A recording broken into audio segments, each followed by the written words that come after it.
Hi, I'm Bernie Madoff, and I'm an investor. I just started a business where we guarantee a high return of 10 to 17% every year. What do you think about it? Hmm.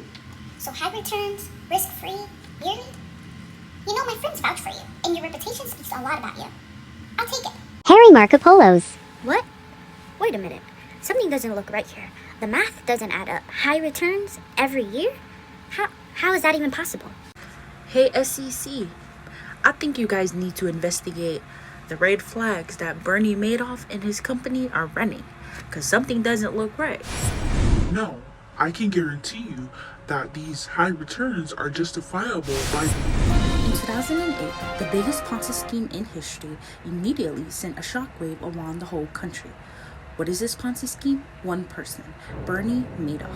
In the 1960s, Bernie's company was called Bernie Madoff Investment Securities. It was booming because Bernie manipulated and convinced investors to invest and promised a high return between 10 to 17% a year. This was clearly a foul move, but many of the investors did not want to see it this way. Colin Aaron, the author of the book Bernie Madoff, The Public and Trial of Capitalism, described the strategy as the split strike conversion strategy. The clients received monthly account statements that highlighted the trade confirmations and investments, as well as the 1099s at the end of the year. But all of these documents and statements were forged yet seemed credible. The securities were never purchased or sold in the first place. When investors invested their money, Bernie deposited these funds into his Chase account and used the same funds to pay earlier investors. This is the definition of a Ponzi scheme. You see, Bernie had friends in Washington, but in 2008, his strategy failed when his investor demanded large sums of payout that he could not produce. This led to his confession to his two sons, Andrew and Mark, about the Ponzi scheme. Matthew Miller, in his research paper called How Bernie Made Off with American Money, blamed all of it on the lack of financial aid industry and regulations. The investors suffered financial harm as a result of the Madoff scheme. There was also emotional harm that followed because most of the victims were struggling to make ends meet after having their investment wiped clean. Can you imagine waking up to the news headlining Bernie Madoff scheme? That can definitely leave a permanent scar for a lot of people. When Bernie's firm crumbled, so did the lives of thousands of its clients. For instance, his oldest son, 46-year-old Mark Madoff, committed suicide in his apartment as a result of the negative attention his father has drawn onto them. Bernie Madoff was the mastermind behind the $50 billion Ponzi scheme, and he took all the blame without incriminating any of his employees or his family. Many of his employees claimed that they did not know about the Ponzi scheme or Bernie Madoff's tactics.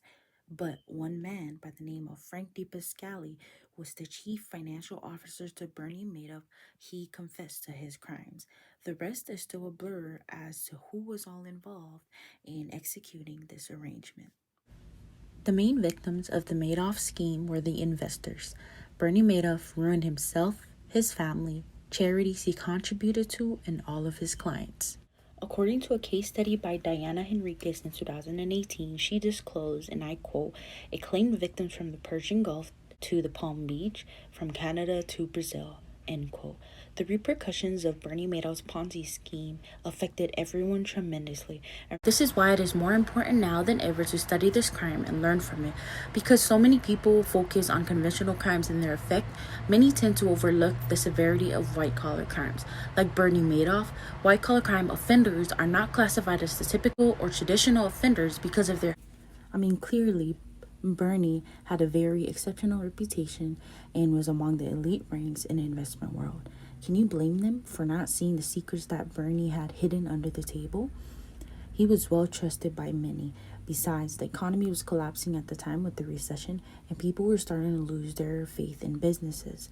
Bernie's proposal sounded like easy money, and they all dived in. As you can see on here, these are the 4 lessons that I picked off from this case. Bernie was prosecuted for 11 criminal charges in the Southern District of New York and is now serving his sentence of 150 years in federal prison. Some may argue that his punishment was too harsh, but I believe that it fits the crime he committed. He didn't defraud just a small little group. He defrauded thousands of people of their hard-earned money. Bernie Madoff made off a lot of money.